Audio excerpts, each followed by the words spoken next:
ចូលរួមសោកស្ដាយអ្នកជំងឺយើងដែលគាត់ផ្លាកែតចុះទាបក្រោម30,000ហើយមានសញ្ញាហូរឈាមច្រើនក្នុងមាត់ក្នុងស្បែកចាញ់ធ្មេញឈាមតាមច្រមុះហើយផ្លាកែតទាបខ្លាំងហើយគាត់នៅតែជំនះធ្វើដំណើរទៅក្រៅប្រទេសបន្ទោះជាគូពេទ្យបានប្រាប់ថាហានិភ័យហូរឈាមក្នុងខួរក្បាលខ្ពស់ហូរឈាមក្នុងខួរក្បាលខ្ពស់កាលណាធ្វើដំណើរតាមយន្តហោះឬធ្វើដំណើរតាមឡានទៅក្រៅប្រទេសព្រោះជំងឺនេះក្នុងស្រុកអាចព្យាបាលបានទាំងអស់អាចធ្វើរោគវិនិច្ឆ័យបានទាំងអស់គាត់ណាវាអាស្រ័យលើជំនឿចិត្តរបស់បងប្អូនធម្មតាកាលណាឈឺស្ដាប់សាច់ញាតិស្ដាប់អ្នកស្គាល់គ្នាស្ដាប់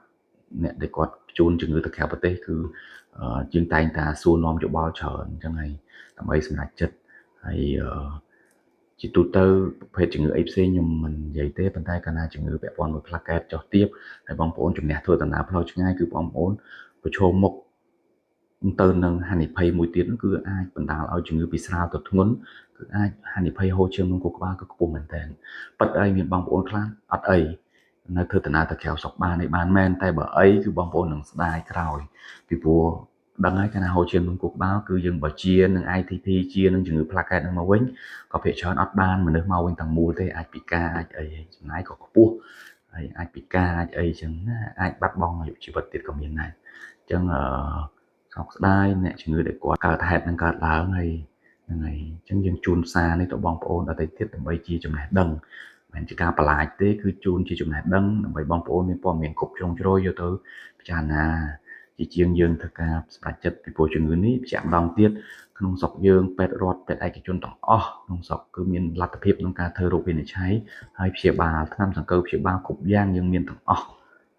បងប្អូនហ្នឹងហើយផ្លាកែតបញ្ចូលក៏ពួកយើងមាន IVIG steroid target treatment ថ្នាំឆ្លាតថ្នាំថ្លៃ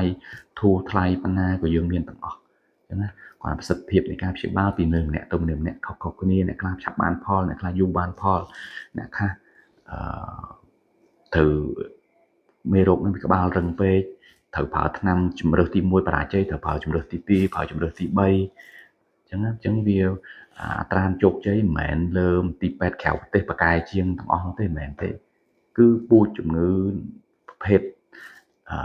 ការឆ្លើយតបនឹងខ្លួនម្នាក់គឺខុសៗគ្នានោះទេបងប្អូនគុំជំនឿថា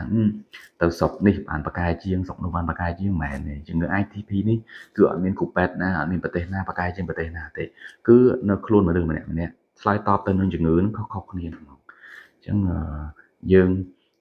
ទទួលយកជួបអីដោះនឹងពីម្នាក់ទៅម្នាក់អញ្ចឹងពេទ្យព្យាបាលតាមបានផលត្រូវធ្វើម៉េចអត់បានផលត្រូវធ្វើម៉េចគឺមានក្បួនហើយក្បួនទាំងអស់ក្នុងស្រុកមានថ្នាំសង្កូវ